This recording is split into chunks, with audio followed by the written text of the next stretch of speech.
I'm a 911 operator, and our district is woefully underfunded for the amount of strange calls we receive. I don't enjoy my job, but opportunities are scarce, and the call center was within walking distance of where I live.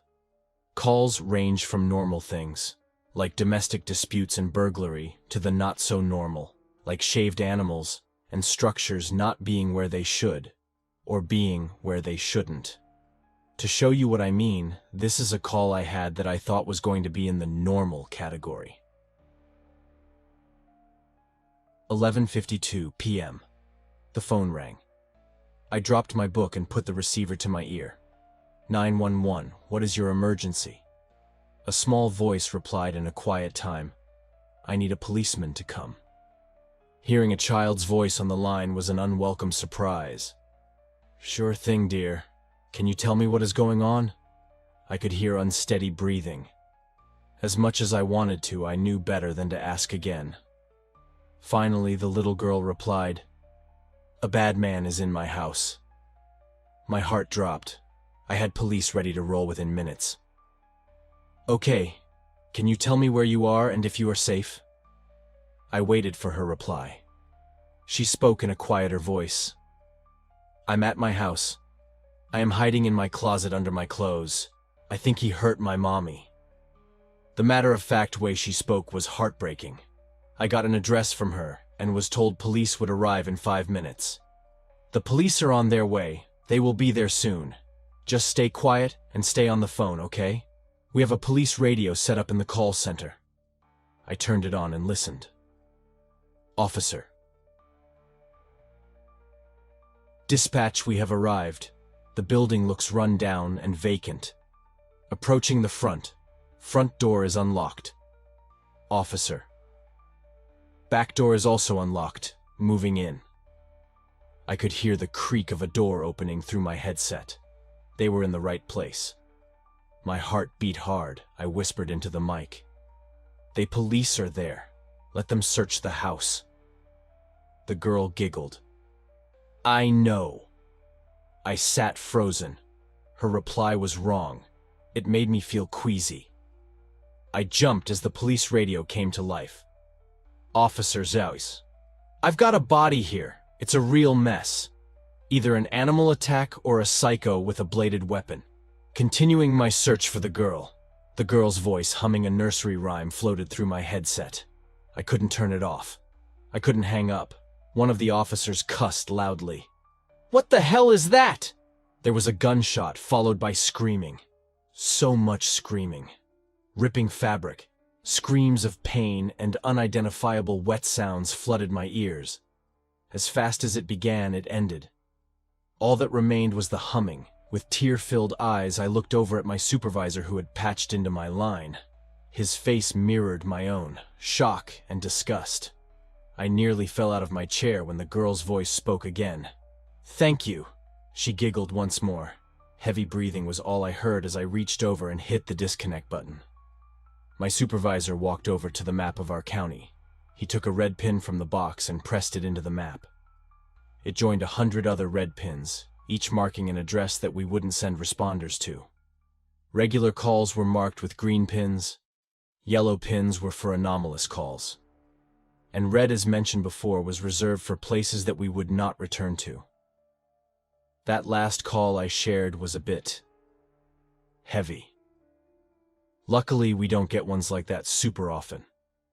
Yes, our map has a lot of red, but that's decades of records. And yeah, red calls have increased exponentially the last couple years. But things aren't always so dark here at Greenbrier 911. I was nearly at the end of my night shift when the phone lit up. I put on my headset and hit the button. Greenbrier 911, how can I assist you? The voice on the other end belonged to a woman, likely middle-aged and very annoyed. I need an officer here with a gun. Ma'am, are you in danger? Can you give me a location? The caller sighed obnoxiously. Would I be calling if I didn't need you? Stop wasting time and send an officer. Her voice got shrill enough at the end to make me wince. My supervisor noticed and gave me the all good signal. I gave him 2 thumbs up. Of course, ma'am, could you give me an address or crossroad? She growled into the phone. You waste my taxes on stupid stuff, but you can't track my call? Fine. Corner of Grover and 3rd. I thanked her and asked for any details. She replied back loudly. There is a moose in my bathtub. I go to take my morning shower and there is a freaking moose standing in my tub. I wasn't sure what to say. I had expected a noise complaint or a report of a suspicious person, not a wild animal.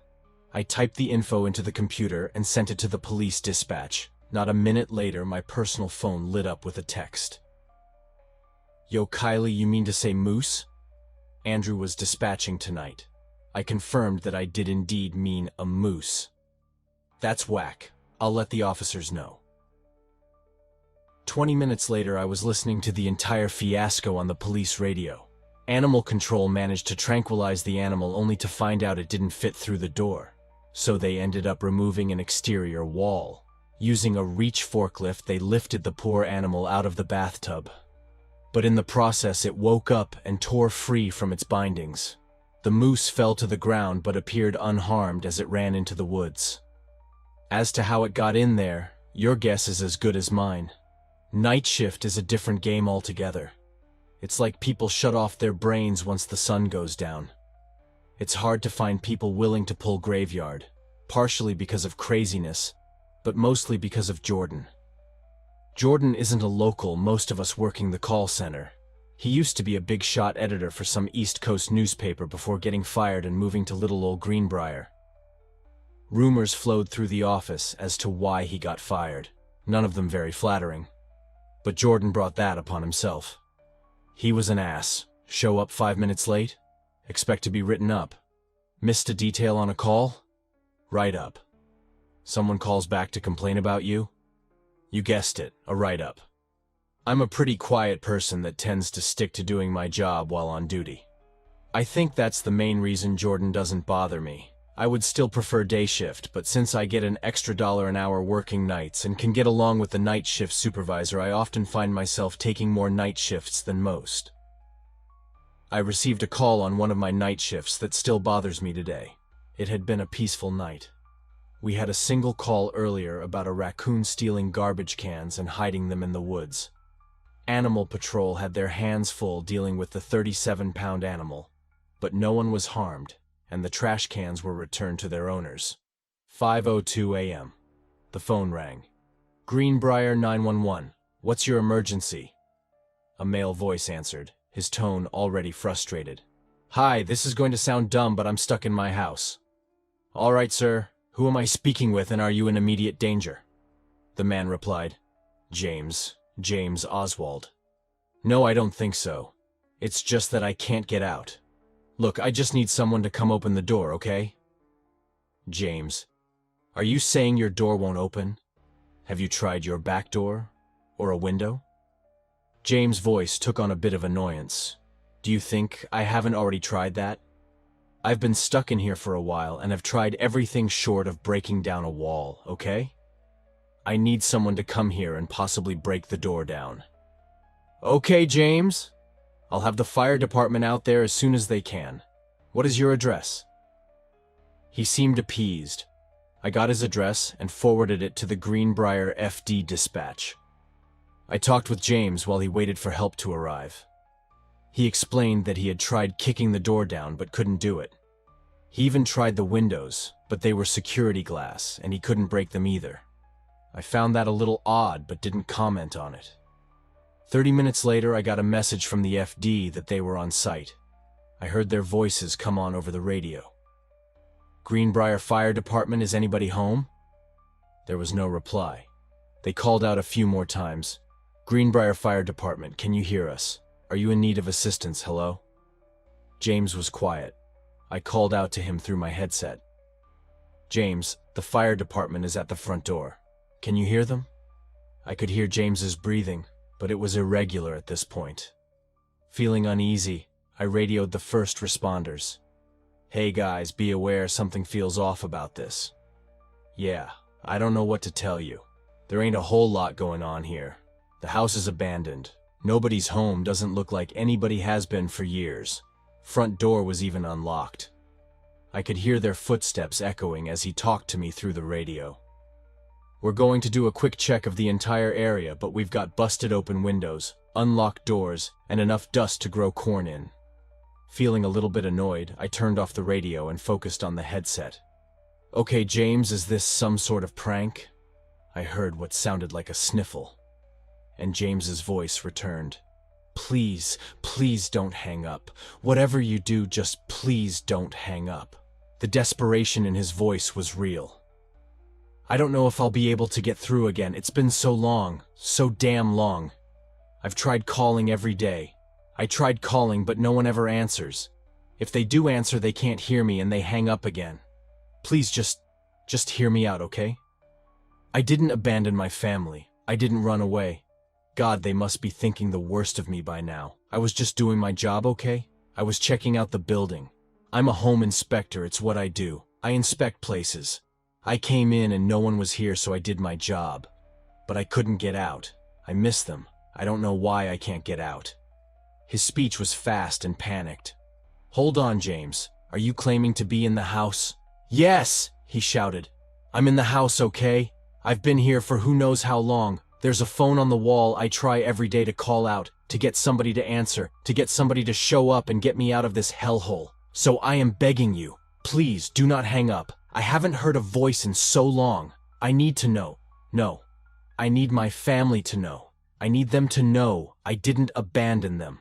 My little boy needs his daddy. James was becoming frantic. My name is James Oswald. I'm a home inspector. I tried to cut in. James, I need you to... Please, for the love of all that is holy, save me!